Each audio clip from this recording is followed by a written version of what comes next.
बिस्मिल्लाहिर्रहमानिर्रहीम। आज के इस लेक्चर के अंदर हम लाइन इंटीग्रल की प्रॉब्लम्स को सॉल्व करेंगे। तो ये हमारे पास एक प्रॉब्लम है। इस प्रॉब्लम के अंदर क्या है कि इफ अ फोर्स एफ, एक हमारे पास वेक्टर फंक्शन गिवन है। ये जो फोर्स है ये बेसिकली एक वेक्टर फंक्शन है। एक वेक्टर फंक्शन गिवन है, displaced a particle in the x y plane from 0 0 to 1 4। ये along a curve y is equal to 4x square and find the work done। ये basically क्या है, हमारे पास एक कर्व है y is equal to 4x square।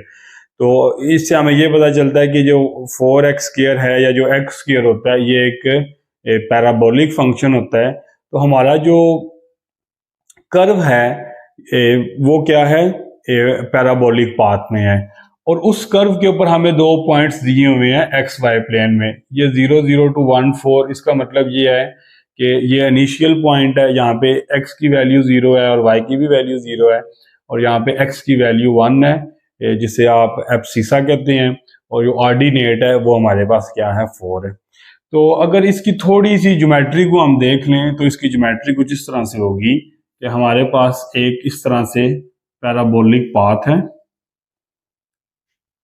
ठीक हो गया। इसको आप कह सकते हैं y is equal to 4x square, और ये इसका क्या हो जाएगा, ऑरिजिन हो जाएगा 0 0, और ये 1 4 का मतलब ये है कि जब x की वैल्यू 1 है तो y की वैल्यू क्या है, 4 है। तो इसको आप कह सकते हैं इस पॉइंट को 1 and 4, ठीक हो गया। तो ये बेसिकली हमारा पाथ है, ये वाला क्या है, हमारा पाथ है, या जिसे आप कर्व कहते हैं वो हमारा कर्व ये है 0 0 to 1 4। जैसा कि हमने आर्टिकल के अंदर पढ़ा था, जो कर्व था उसको हमने ए बी पॉइंट के साथ डोनेट किया था। तो बेसिकली वो ये ए पॉइंट आप इसे कह सकते हैं और इसे आप बी पॉइंट कह सकते हैं। तो सबसे पहले इसकी थोड़ी सी ज्योमेट्री को हमने देख लिया। अब हम क्या करेंगे, वर्क डन को फाइंड करेंगे। तो बेसिकली जो वर्क डन होता है ये लाइन इंटीग्रल ही होता है, ये हमने पिछले आर्टिकल के अंदर इसको पढ़ा हुआ है। तो फिर उसका फार्मूला हमारे पास क्या आ जाएगा, जो वर्क डन का फार्मूला होगा वो हमारे पास होगा integral F dot D R.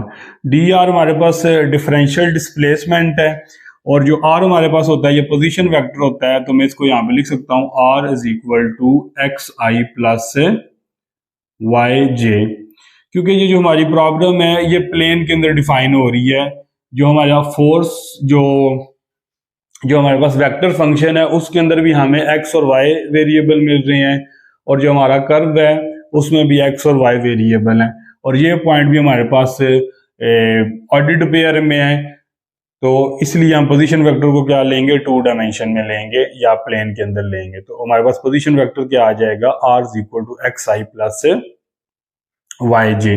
तो इसका आप डिफरेंशियल ले लें तो डी आर हमारे पास क्या आ जाएगा, D x I plus D Y जे हमारे पास क्या आ जाएगा, इसका डिफरेंशियल आ जी।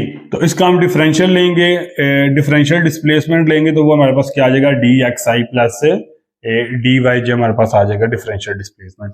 तो अब इसको हम फार्मूले के अंदर पुट करेंगे तो हमारे पास क्या आ जाएगा, इंटीग्रल एफ जो वेक्टर फंक्शन है वो हमारे गिवन है, और वो हमारे पास क्या है 2x स्क्वायर वाई आई प्लस 3xy जे, और यहाँ पे डॉट आ गया, डॉट प्रोडक्ट आ गया, और डी आर हमारे पास क्या है, D x I plus D Y जे।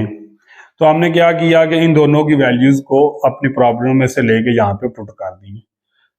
अब अगला स्टेप हमारा क्या होगा कि हमने ये डॉट प्रोडक्ट लेना है। तो डॉट प्रोडक्ट में आपको पता है कि करस्पॉन्डिंग एलिमेंट करस्पॉन्डिंग आई वाला आई कंपोनेंट के साथ मल्टीप्लाई होके और जे वाला जे वाले के साथ मल्टीप्लाई होके फिर इसको हम ऐड कर लेंगे। तो ये हमारे पास क्या बन जाएगा, जो नेट रिजल्ट बनेगा वो ये बनेगा 2x square y d x plus 3xy d y. तो ये हमारे पास क्या आ गया, आफ्टर डॉट प्रोडक्ट ये हमारे पास आ गया, डॉट प्रोडक्ट आ गया।